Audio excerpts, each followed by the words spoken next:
Assalamualaikum warahmatullahi wabarakatuh. Waalaikumsalam warahmatullahi wabarakatuh. Wassalatu wassalamu ala asrofil anbiya wal mursalin wa ala alihi wa sahbihi ajma'in, amma ba'du.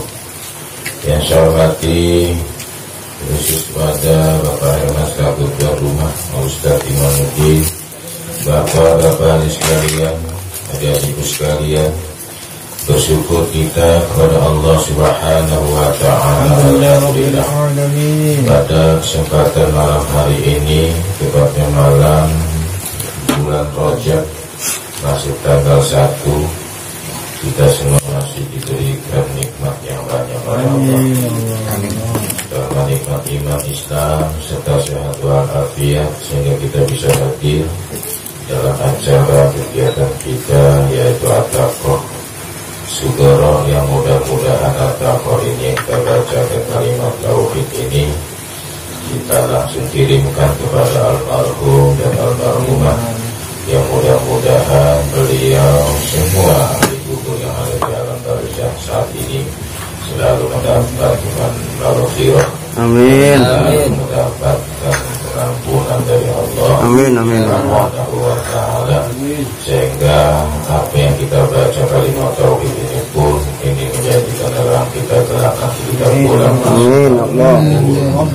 Dalam diantara di dalam kubur adalah kalimat la ilaha illallah. Salawat serta salam semoga Allah limpahkan kepada kita Nabi Muhammad Sallallahu alaihi wasallam dan sahabatnya, khusus kita selaku umatnya telah mendapatkan syafaatnya ya Allah. Amin. Baik Bapak Ibu sekalian, tentunya di bulan Rajab ini sejarah sudah sering kita dengar ceramah agama, intinya di situ perintah ibadah sholat. Jadi ini yang harus benar-benar kita selaku umat Nabi Muhammad SAW, kita harus menghargai Nabi kita, karena perintah ini khususan kepada beliau, yang memang benar-benar ini bukan di bumi tapi perintahnya ada di langit. Ini cerita itu lewat dari 7 lapis langit, bakal ke Sidratul Muntaha, ya, bahkan sampai terus selanjutnya terus dakwah. Nah, malaikat dia nggak mampu menembus ke sana, ini Rasulullah sampai ke sana, sehingga kita harus menghargai selaku umat Nabi Muhammad Sallallahu Alaihi Wasallam. Apa saja yang memang ini perintah Allah Subhanahu wa Ta'ala, karena di bulan Rajab itu adalah perintah sholat, berarti ini kembali sholat ini buat kita. Ternyata memang sholat ini buat kita, dan satu amal yang akan dipertanyakan pertama kali adalah sholat, dan yang akan dihisab amalan itu adalah sholat, ya. Nah, semuanya ini kembali sholat yang ditanyakan nantinya. Nah, inilah yang harus kita jaga, harus kita pelihara, dan harus kita perjuangkan sampai kita meninggal dunia. Jadi jangan sampai kita ada bahasa meninggalkan sholat, ada bahasa sampai meninggalkan qada sholat. Kalau bisa qada sholat selesai, ya, jangan kita sudah ngaji ngutang lagi. Kadang-kadang sudah ngaji malah ngutang lagi, malah gak sholat-sholat, gak kita pengajian, gak sholat-sholat, ya. Sholatnya lagi ada sirah aja, ada mau aja. Maksud saya mah buntu tah, punya duit tah, ya kan, miskin tah, miskin kaya tah, itu gak ada kaitan. Buntu ya sholat, kaya juga sholat, miskin juga sholat. Jadi gak ada bahasanya buntu gak sholat, kaya gak sholat, tambah parah, gak ingat Allah namanya. Nah, makanya kalau memang itu ada kaitan, berarti sholatnya karena punya duit, sholatnya karena gak punya duit. Sholatnya itu usahakan karena Allah Subhanahu wa Ta'ala. Sebenarnya itu menunjukkan pribadi. Orang yang sholat itu menunjukkan rasa syukurnya kita kepada Allah Subhanahu wa Ta'ala. Yang memang kita ini gak ada, lalu diadakan oleh Allah Subhanahu wa Ta'ala. Itu rasa syukur kita yang paling besar, ya, menegakkan sholat, ya. Maka dikatakan di dalam hadis itu jelas, inna sholata, sholat sholat itu adalah tiang agama. Maka jangan sampai ditinggalkan tiangnya, bisa runtuh agamanya gara-gara kita meninggalkan sholat. Tapi kalau sholat ini kita jaga, kita pelihara, kita tegakkan, insya Allah tiangnya akan kokoh selamanya. Nah, sebagaimana dijelaskan di dalam kitab ini, jelas apa yang dikatakan oleh Sayyidina Utsman, bahwasanya barang siapa yang melihara sholat yang 5 waktu, subuh, maghrib, isya, asar, zuhur, tuh ya. Kita jangan lagi ada bahasanya bingung, Pak. Di sini jelas orang yang melihara sholat yang 5 waktu, Allah akan memuliakan kita.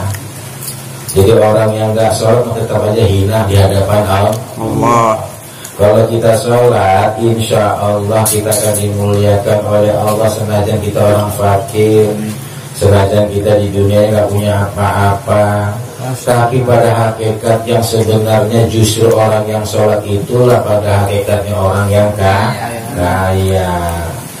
Walaupun banyak mobilnya tapi di dalam, walaupun banyak duitnya tapi di bank, ya, atau tukang parkir, itu nggak ada guna, Pak, semuanya itu di hadapan Allah, ya, karena sifatnya dunia. Maka yang kita akan banggakan nanti di sana itu hanya sholat kita. Makanya ada seorang ulama, ya, saking beratnya urusan sholat, dia beruzlah. Uzlah ini menghindari dari manusia sampai 40 tahun di dalam gua dia ruku dan sujud kepada Allah. Ternyata itu tadi banyak sekali yang banyak kita lakukan ini dalam urusan sholat ini, kita banyak yang nggak tahu, ya. Nah, ketidaktahuan kita inilah harus kita tuntut dengan ilmu, dengan belajar, tuh ya. Jadi orang yang selalu melihara sholat yang 5 waktunya, kata Sayyidina Utsman, ini beliau dijulukin 2 salendang oleh Nabi karena dia menikahi anak Rasulullah 2 orang, ya, Ummu Kalsum dan Ruqayyah. Apa diantaranya 9 macam yang diberikan kemuliaan oleh Allah Subhanahu wa Ta'ala? Yakin dan percaya. Awaluha, yang pertama dimuliakan oleh Allah, yuhibbullah, maka orang yang selalu menjaga sholat 5 waktunya, dia pelihara sholat 5 waktunya, pasti dia akan dicintai oleh Allah. Tuh yang luar biasa, Pak. Kalau sudah dicintai Allah luar biasa. Makanya para nabi, ya, para sahabat, para tabi'in, semua itu dia dekat dengan Allah karena dia selalu menegakkan ibadahnya kepada Allah, sehingga saking dekatnya kepada Allah, Allah cinta kepadanya. Tuh, mau nggak dicintai Allah? Mau apa enggak? Sholat jangan ditinggalin. Sholat waria. Ya, kalau mau dicintai oleh Allah, sholat. Jadi gampang sekali, Pak, melihat orang yang dibenci oleh Allah itu. Sebaliknya, orang yang meninggalkan sholat bisa jadi dibenci oleh Allah. Sudah, gitu aja. Dan pusing-pusing, Pak. Makanya kita diajarkan nih oleh Nabi, jangan pengiri-iri dunia mah, nggak selesai. Dunia mah jangan pengiri-iri. Orang punya apa, tak masa bodoh. Tapi kalau orang itu, ya Allah, 5 waktunya nggak pernah tinggal, sholatnya selalu di masjid, wih, luar biasa. Itu yang harus kita banggakan, itu yang harus kita irikan. Kalau masalah mobil nggak punya, motor nggak punya, yang dasarnya kita nggak kebeli, mau diapain? Jangan nafsu. Ini kadang-kadang dinekat-nekatin, kredit 6 bulan, motor ditarik, sedih.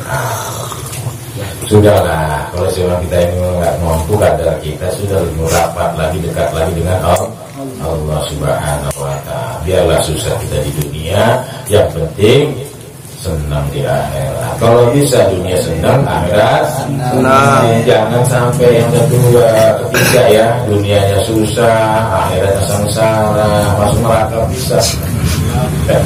Hancur. Kalau sudah begitu hancur.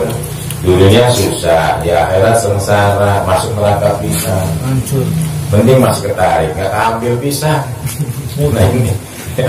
Kalau sudah nggak ambil bisa kan repot lagi ya. Itu yang pertama. Kemuliaan yang Allah berikan kepada orang yang sholat, Allah akan cinta kepadanya. Dicintai Allah. Wa yakunu badanuhu sahihan. Yang kedua, orang yang selalu menjaga 5 waktunya dimuliakan oleh Allah. Insya Allah badan selalu dalam keadaan sehat. Oh enggak, nyatanya banyak puasa sholat tapi dia sakit. Oh pikirannya Pak. Badan sehat, pikirannya. Habis sholat mikirin duit. Habis sholat melamun, gak punya duit. Itu yang cepat sakit. Bener ya. Yang pertama kata orang sakit itu karena pikiran, benar. Yang kedua itu kan faktor makanan, benar juga. Yang ketiga lama gak pegang duit, cepat sakitnya itu. Yang keempat yang nggak mau dimakan nggak ada. Jadi badan sehat itu Pak luar biasa. Ini sudah janji ya. Bagaimana Nabi Usman mengatakan seperti itu, artinya dijamin kesehatan orang-orang yang selalu menjaga sholatnya. Kenapa? Karena secara zahir badan dia banyak bergerak, darah dia mengalir, otak dia ringan karena banyak ruku dan sujud ya. Lamanya sujud dan ruku bisa menimbulkan kehusyuan. Lamanya ruku dan sujud bisa memudahkan mengalirnya darah di badan kita ya. Nah makanya kalau ada kata masih ada yang bilang, oh ini orang ini masih sakit juga, ya bisa kemungkinan Pak, kalau sampai ada ulama sakit bisa kemungkinan supaya dia meninggal dalam keadaan tidak punya dosa. Kalau mau kepengen kita tidak punya dosa, lama-lama lah sakit ya. Jangan tanggung-tanggung buat 20 tahun letak. Ada yang ngurus bisa. Insya Allah nggak punya dosa. Itu yang kemuliaan yang Allah berikan kepada kita. Yang ketiga, wa tuhnisuhul malaikatu. Ya, orang yang sholat ini yang menjaga 5 waktunya, insya Allah dia akan selalu dipelihara oleh malaikat. Mau ada musibah yang tadinya mau ditabrak motor, dijaga oleh malaikat hafadzah. Yang harus ditabrak mobil tengah jalan, loncat kita sudah nyampe di pinggir perkotaan atau pertokoan. Nah ini pernah kejadian masalahnya. Ini cerita orang guru, ingat mudah-mudahan diatur oleh Allah masuk ke dalam surga. Lagi itu pernah waktu mau ceramah maulid katanya digonceng pakai motor. Kalau dipikir-pikir seharusnya dia jatuh di badan jalan. Tapi yang anehnya sekali, beliau tuh sudah ada nyebrangin gitu, apa namanya, trotoar, dia udah di pertokoan, udah itu dikasih, ibaratnya pokoknya di situ aja duduk kayak gitu. Itu yang aneh. Salah satu keanehan keajaiban, itu masuk aroma ya, masuk aroma. Almarhum, ya itu tadi dia beliau cerita seperti itu, ingat dulu itu ya. Nah artinya kalau kita ini selalu menjaga ibadah sholatnya, insya Allah malaikat hafadzah selalu menjaga kita, dijamin dia akan dijaga oleh malaikat, apalagi Allah Subhanahu wa ta'ala ya. Jadi Pak yang selalu kita pikirkan sekarang ini Pak, kita ini hidup di dunia cuma sebentar. Kalau bisa usahakan jangan sampai nanti di hari kiamat kita tambah bingung, tambah susah. Nah kalau kita berharap ingin mati, ya Allah biha ya Allah bi husnil khotimah, Allahumma inna nas'aluka bi husnil khotimah, tetapi kitanya nggak mau banyak melakukan perbuatan baik, itu cuma doa doang ya. Tapi harus kita kerjakan perbuatan yang baik, sholat yang ditinggalkan, dan dengan manusia kalau kita selalu berbuat baik, insya Allah ya. Mati kita dalam keadaan ya, kita pelajari jangan sampai buruk sangka terhadap orang, harus banyak-banyak suzon ya, husnuzon terhadap orang lain, suzon terhadap diri kita sendiri.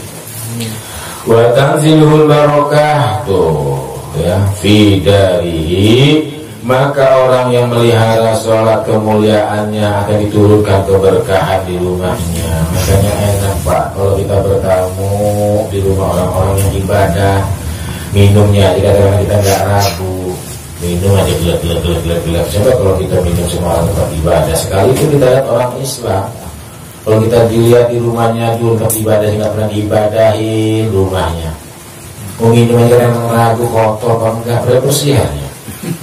Terus sudah celah masuk ke mulut kita ini kayak bangsa nolak, nggak nerima. Nah gitu ya. Makanya rumah kita selalu diberkahi oleh Allah. Ada Pak rumah yang diberkahi oleh Allah sama yang diberkahi oleh Allah. Kadang-kadang kita masuk namun senada besar rumahnya panas, tapi ada rumahnya kecil dimasuki itu adem, ya kan. Apalagi kalau tamunya jadi servis Pak, tambah adem. Servis asli. Iya, tambah berkah, namanya tambah keberkahan. Ya. Jadi orang yang selalu menjaga sholat 5 waktunya akan dituruni berkah di rumahnya tuh. Makanya benar orang-orang yang putus bahkan dia nggak ibadah kepada Allah, maka orang tersebut akan putus keberkahannya. Walaupun hartanya banyak sekalipun tetap nggak berkah, nggak terhitung baik. Wayadharu ala wajhi masalihin. Orang yang selalu menjaga ibadah 5 waktunya di wajahnya nampak tanda-tanda orang yang soleh, nggak serem Pak.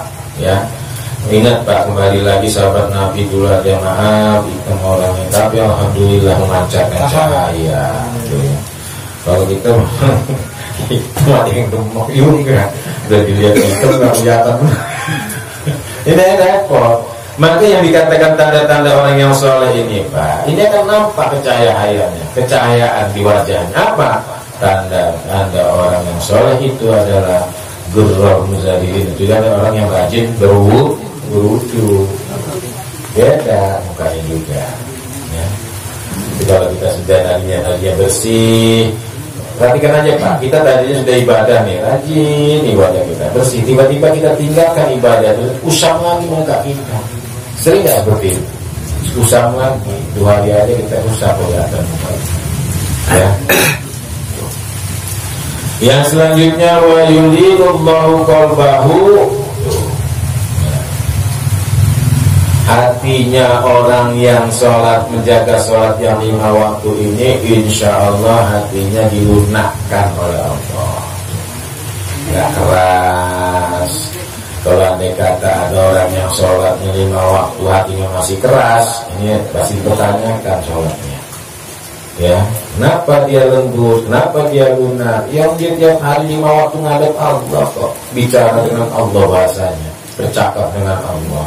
Kok tiba-tiba masih keras? Nah, jangan-jangan dia waktu ngomong sama Allahnya ini kurang ajar juga.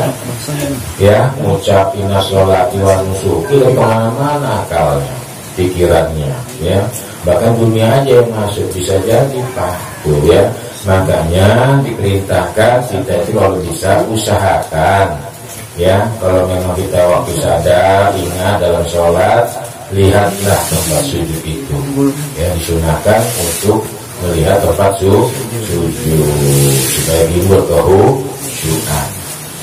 Bayamuru ala siratal kalbarqi. Jadi kalau bisa Pak, usahakan ya sholat yang 5 waktu kita jaga, kita pelihara. Mudah-mudahan orang yang menjaga melihara sholatnya dengan benar, ini waktu menjalani atau dia menyeberangi jembatan Shiratal Mustaqim, ya Shiratal Mustaqim itu sudah Shirat, ini seperti kilat, itu enak. Jadi kita nggak proses lagi di neraka. Ternyata sholat 5 waktu ini tolak ukur, bisa masuknya orang itu langsung cepatnya masuk ke dalam surga. Itu karena ibadah sholat 5 waktunya yang terjaga dan terpelihara. Ya, jangan sampai ya, pokoknya udah ngaji ini jangan sampai punya utang lagi lah pokoknya. Setiap orang yang sudah ngaji, insya Allah dia pasti berebut ingin mengkodok sholat-sholat yang sudah dia tinggalkan. Ya, yang sudah ngaji, jangan sudah ngaji utang lagi. subuh nggak subuhan, zuhur nggak jurang, ya. Ini tetap Pak, tetap berdosa kita, ya. Kalau kita meninggalkan perintah Allah tetap berdosa karena kita ini sudah mukallaf, berakal dan juga balik. Kayaknya sudah nggak ada yang nggak balik lagi, ya. Terima kasih nih ya. Oh, balik. Celana harus dipakai man ya. Iya. Wayunjihillahina minan nar tuh. Yang selanjutnya Allah Subhanahu wa taala itu akan menyelamatkan dia dari api neraka. Wayunjihillahu minan nar. Jadi orang yang sholat itu menjaga sholatnya itu bisa menjaga dirinya dari api neraka. Siapa yang menjaga? Allah Subhanahu wa taala langsung menyelamatkan dia. Kenapa? Pada dasarnya orang yang sholat itu berarti dia minta tolong kepada Allah bunyinya. Secara tidak langsung sholatnya itu minta tolong agar diselamatkan dari api neraka. Langsung spontan itu janji Allah. Setiap orang yang beriman, setiap orang yang melakukan amal soleh, terutama ibadah sholat gak pernah tinggalkan, dia menjaga 5 waktunya, pasti akan diselamatkan oleh Allah. Sekalipun kita gak diminta menjauh dari neraka, gak minta kita masuk dalam surga, karena itu sudah mencapai karena namanya sholat kita sudah menuju ke ridho Allah Subhanahu wa taala. Yang selanjutnya, Bapak-bapak sekalian, wa yunazziluhu fi jiwalil ladzi la khaufun 'alaihim wa la hum yahzanun. Maka Allah Subhanahu wa taala akan menempatkan kita, orang yang menjaga 5 waktunya akan diberikan kemuliaan oleh Allah. Kelak di akhirat nanti bertetangga dengan orang-orang yang tidak pernah mengeluh dan tidak pernah berduka. Makanya kalau tetangga tidak di dunia wajar. Di dunia, dan Quran juga jelas, setan itu paling senang menakut-nakuti kita dengan kefakiran. Itu yang pertama. Makanya kalau kita urusan akhirat, dia kan dibilangkan, sudah kamu dunia dan kamu susah kalau kamu nggak cari, kalau kamu nggak begini kamu susah nantinya, nanti kamu nggak makan, sudah gampang nanti soal mencari kodok, nah gitu nantinya. Saya takut, ya, kayaknya dapat duit yang begitu aja, kok kayak enggak, kayak juga enggak. Tuh, kan saya bilang di dunia ini Pak, sampai kita pensiun umur saya 60 aja Pak, nyimpen di dunia 1M aja anteng. Iya, ini kadang-kadang sampai dari kecil sampai remaja, sampai dewasa, sampai tua, duit nggak ketemu 1M, nyari duitnya nggak salah-salah siang malam, ninggal pisang. Jadi kalau kita pengen nggak susah, pengen nggak ngeluh, yaitu nanti Pak, kita nanti punya tetangga di situ, nanti ketemu tetangganya di akhirat kelak, orang-orang yang tidak pernah ngeluh dan tidak pernah sedih. Makanya di dunia ini bicara sedih, bicaranya ketakutan, ya, bicaranya segala macam, tergantung itu juga orangnya. Kalau orangnya sudah yakin dengan akhirat, enggak, ya biasa aja dunia ini. Ya, yang kebanyakan ini sekarang ini kan mendagang itu ulah ketakutan. Nah ini yang akhirnya banyak orang yang meninggal karena takut, bukan karena Allah, takut, ya. Nah karena ketakutan tadi sehingga kita jauh dari Allah, sehingga dunia kita dikatakan dalam Al-Quran bahwa dunia adalah fani, bahwa dunia adalah tipu daya. Jangan sampai kita tertipu dengan urusan dunia yang sedikit ini, yang hanya selebar sayap nyamuk kata Nabi, itu direbut dari presiden sampai ke RT. Paro lagi. Sayap nyamuk direbutin dari jauh presiden sampai ke RT. Dunia tuh, ya. Jadi itu aja Bapak sekalian, mudah-mudahan manfaat. Bisa saja kurang lebih saya mohon kepada Allah Subhanahu wa taala. Akhir kalam, assalamualaikum warahmatullahi wabarakatuh. Waalaikumsalam. Allahumma shalli wa sallim ala sayyidi wa habibi wa tabibi qalbi wa jasadi wa ruhi sayyidi Rasulillah Muhammad ibn Abdullah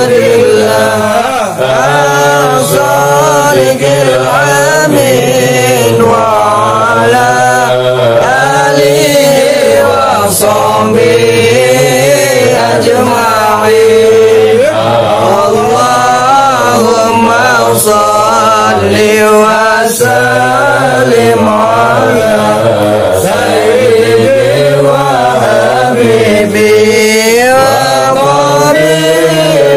qalbi wa jasadi wa ruhi sayyidi rasulillah Muhammad ibn Abdillah as-sadiqil amin wa ala alihi wa sahbihi ajma'in Allahumma salli wa sallim ala sayyidi wa habibi wa tabibi qalbi wa jasadi wa ruhi sayyidi rasulillah Muhammad ibn Abdillah as-sadiqil amin wa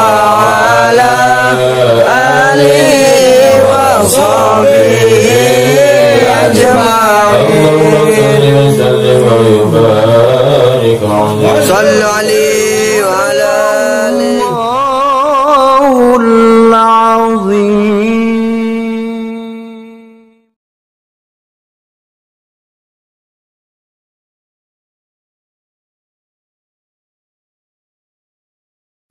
Ya Rasulullah, ya Nabi.